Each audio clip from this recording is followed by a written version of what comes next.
Assalamualaikum warahmatullahi wabarakatuh. Selamat pagi anak-anak. Bagaimana kabarnya hari ini? Semoga kita selalu dalam keadaan sehat, dimudahkan dalam menimba ilmu, dan selalu dalam lindungan Allah Subhanahu wa Ta'ala. Amin. Oke, di pagi hari ini kita memasuki tema 2, subtema 1, pembelajaran ke-6. Di sini ada sebuah gambar yang sama seperti di pembelajaran 1 ya. Seorang ibu yang sedang menjemur pakaian dan ayah yang sedang berolahraga. Nah, di sini ada pelajaran bahasa Indonesia PPKN dan PJOK, tapi fokus ke pembelajaran kita itu adalah PPKN-nya. Di sini kita akan melihat tentang penggunaan hak dan kewajiban dalam kehidupan sehari-hari. Jadi minyak bumi itu merupakan salah satu sumber energi. Kita sebagai warga negara mempunyai hak untuk memanfaatkan minyak bumi dalam mendukung aktivitas sehari-hari. Namun di sisi lain, kita juga mempunyai kewajiban untuk menghemat penggunaan minyak bumi.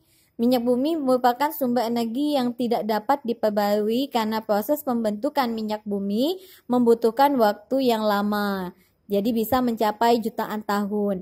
Permintaan untuk minyak bumi dari tahun ke tahun itu terus bertambah. Sebaliknya, ketersediaan minyak bumi dari tahun ke tahun itu terus mengalami penurunan. Dengan semakin langkanya persediaan minyak bumi, pemerintah menghimbau setiap warga negara untuk menggunakan minyak bumi secara bijak. Nah, setelah kita melihat ini ya, teks bacaan ini, kita akan bisa menjawab pertanyaan di bawah ini ya. Bahwa satu, kita sebagai warga negara mempunyai hak untuk memanfaatkan minyak bumi dalam mendukung kegiatan sehari-hari.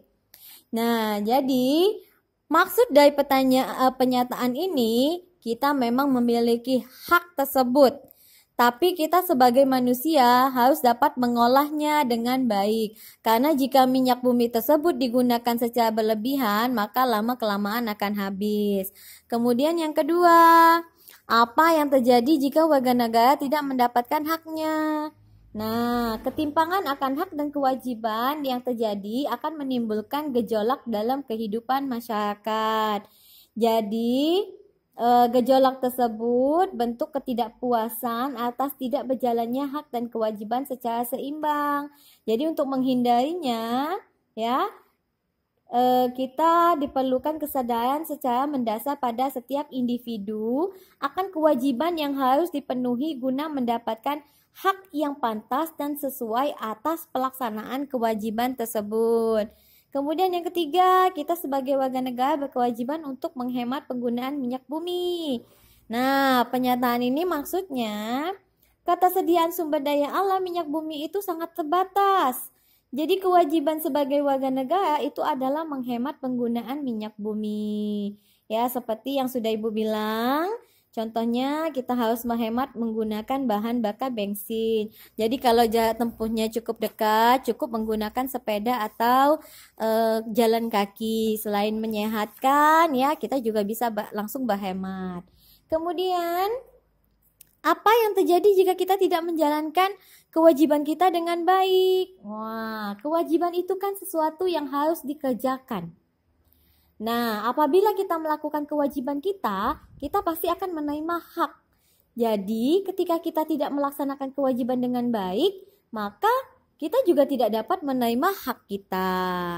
Nah, jadi gimana nih sarannya? Ya, kita pikirkan sendiri ya cara memanfaatkan minyak bumi secara bijak. Yang pasti, ya sudah Ibu bilang tadi dengan hemat penggunaan bahan bakar minyak. Misalnya kita dengan jalan kaki atau naik sepeda, atau bisa juga dengan transportasi umum. Kemudian mengurangi pemakaian kantong plastik, karena plastik juga salah satu turunan minyak bumi. Makanya kalau belanja cukup satu plastik saja itu sudah mencakup dengan bahan-bahannya, seperti misalnya ada sayuran ya.